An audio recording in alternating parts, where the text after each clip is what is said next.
ሰላም ጤና ይስጥልን ውድ በመላው ዓለም የምትገኙ ታዳሚዎቻችን፣ ይህ በክፈት.com በኩል ወደ እናንተ የሚደርሰው የክፈት ምርጥ 5 ጥንቅራችን ነው። በዓለም ዙሪያ ተግባራዊ የሆኑ ምርጥ 5 ኩረጃን የመከላከያ ወይም የማስወገጃ መንገዶች። በአሁኑ ሰዓት በዓለማችን ላይ እጅግ አሳሳቢ የሆኑ ከመጡ ነገሮች መካከል ኩረጃ አንዱ ነው። ሰዎች እንደሚገኙበት የሥራም ሆነ የትምህርት ዘርፍ ነገሮችን በራሳቸው ማከናወን ሲያቅታቸው እንደ ብቸኛ መፍትሄ የሚወስዱት መኮረጅን ነው። መኮረጅ በሃይማኖትም ሆነ በባህል ደረጃ እጅግ ጸያፍ ነገር እንደሆነ ብዙዎቻችን እናውቃለን። ታዲያ ለምን ኩረጃ እንዲህ ሊበዛ ቻለ? በአሁኑ ጊዜ በሀገራችን ኢትዮጵያም ቢሆን በተለያዩ ብሔራዊ ፈተናዎች ላይ የሚታዩ የተለያዩ የኩረጃ አይነቶች አሉ። ይህ ደግሞ ትውልድን ወደ አእምሮ ዝቅጠት ነው የሚመራው። በትምህርት አካባቢ ብቻ ሳይሆን በተለያዩ መስሪያ ቤትም ቅርጹን እየቀያየረ ኩረጃ ጠንቅ መሆኑን ቀጥሏል። ለመሆኑ ይህ ጸያፍ ተግባር ለመከላከል ወይም ለማስወገድ ዓለማችን ላይ ያሉ ተቋማት ምን እያደረጉ ይገኛሉ? በዚህ ዙሪያ ከተሰሩ አስገራሚ ስራዎች መካከል ያገኘናቸውን ዘና የሚያደርጉ የኩረጃ መከላከያ ዘዴዎች ለእናንተ ለውድ ታዳሚዎቻችን ይዘንላችሁ ቀርበናል።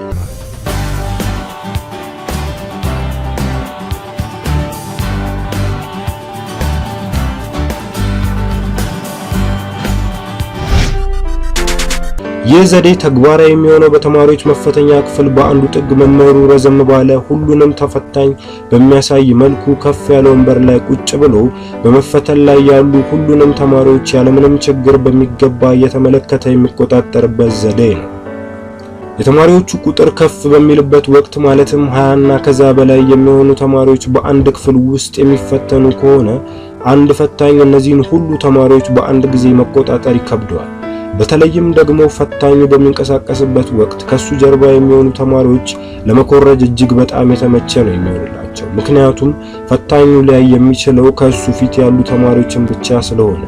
በዚህ ዘዴ የሚጠቀም ከሆነ ግን ሁሉንም ተማሪ አንድ ቦታ ቁጭ ብሎ መከታተል ይችላል። ይህም በተወሰነ መልኩ ኩረጃን ለመቀነስ ያስችላል። ፈታኙ በክፍሉ በአንድ ጥግ ቦታ ላይ ከፍ ብሎ ተቀምጦ የሚፈትናቸው ከሆነ ተማሪዎችም እንደሚያያቸው እርግጠኛ ስለሚሆኑ ለመኮረጅ ድፍረቱን አይኖራቸውም።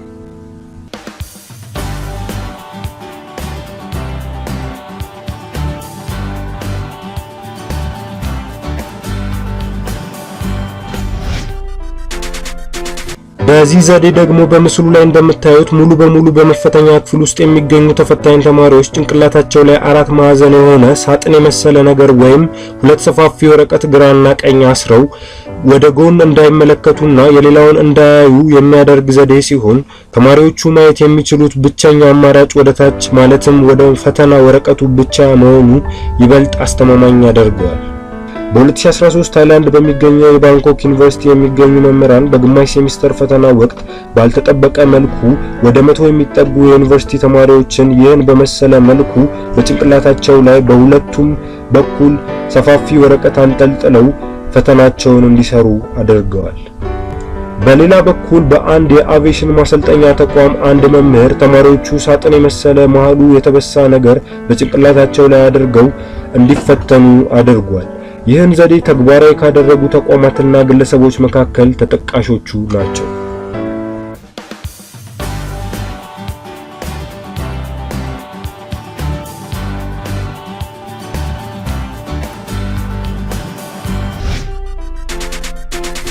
በዱባይ የሚገኘው ኒው ሂና የተባለው ትምህርት ቤት ተማሪዎቹ የተኮራረጁ ስላስቸገሩት እንደ መፍትሄ ብሎ የወሰደው ሐሳብ በትምህርት ቤቱ ቅጥር ግቢ ውስጥ በሚገኝ ሰፊ የተማሪዎች መጫወቻ ቦታ ላይ ጠረጴዛና ወንበር መስመራቸውን ይዘው በእኩል ርቀት ላይ ተስተካክለው ይቀመጡና ተፈታኝ ተማሪዎች ይቀመጡባቸዋል። ሁሉም ተማሪ ሊታይ በሚችልበት መልኩ በእኩል ርቀት ላይ ይቀመጣል። መምህራኖቹም ቦታቸውን ይዘው ተፈታኝ ተማሪዎችን መቆጣጠር ይቀጥላሉ። በዚህም ወቅት የትኛውም ተማሪ የራሱን ከመስራት ውጭ የሌላ ለመኮረጅ የሚያስችል ምንም አይነት እድል አይኖረው። ፈታኝ መምህራኖችን በተፈታኝ ተማሪዎች ዙሪያ እየተዘዋወሩ መቆጣጠራቸው ሳይንስ ሌላ ተቆጣጣሪ ደግሞ ከሁሉም ተፈታኝ ተማሪዎች ከፍ ብሎ ተቀምጦ በሚገባ እያንዳንዱን እንቅስቃሴ ይቆጣጠራል።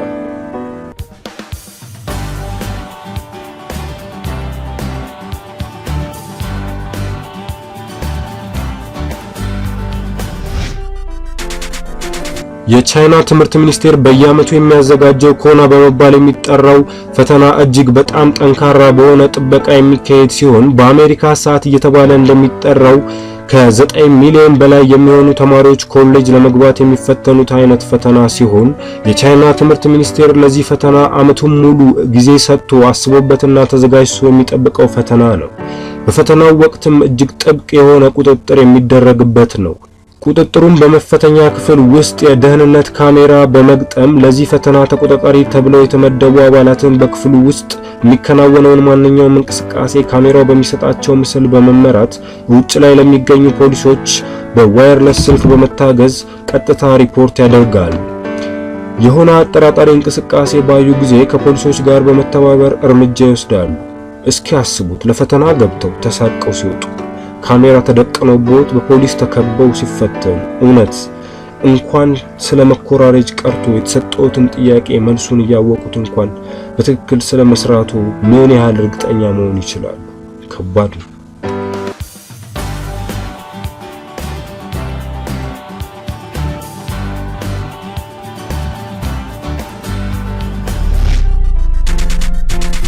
በህንድ ወታደራዊ ስልጠና ለመሰልጠን አስበው ቢመዘገቡና ወደ ስልጠናው ለመግባት የሚደረግለት የፈተና አሰጣጥ አስገራሚ ነው።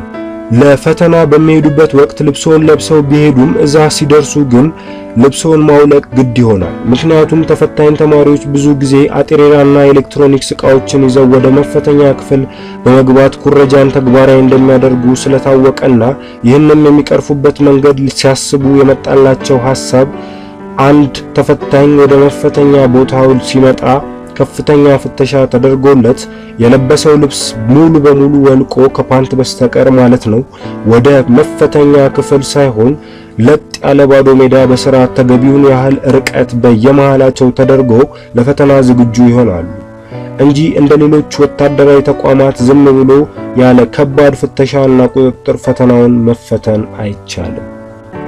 ተፈታኞች የሚቀመጡበት በባዶ መሬት ላይ መሆኑና ለረጅም ሰዓት እዛ ማሳለፋቸው ምቾት እንደማይፈጥርላቸው ተፈታኞችም ሆኑ ፈታኞች ይረዱታል።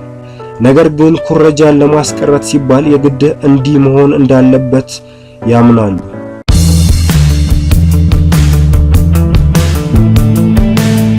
እንግዲህ ውድ ታዳሚዎቻችን የዛሬው ጥንቅራችን ይህን ይመስል ነበር። ለሚኖራችሁ ማንኛውም አስተያየትና ጥቆማ የፌስቡክ ገጻችንን ክፈት.com ላይክ በማድረግ ልታደርሱን ትችላላችሁ። ለተጨማሪ የምርጥ 5 ቪዲዮዎች ፍላጎቶ የዩቲዩብ ቻናላችንን ክፈት ቶፕ 5 ሰብስክራይብ በማድረግ በየጊዜው የምንለቃቸውን ስራዎቻችንን ማግኘት ትችላላችሁ። እስካሁን ድረስ ዝግጅታችንን ስለታደማችሁና ወደፊትም ስለምትታደሙ እጅጉን አድርገን እናመሰግናለን።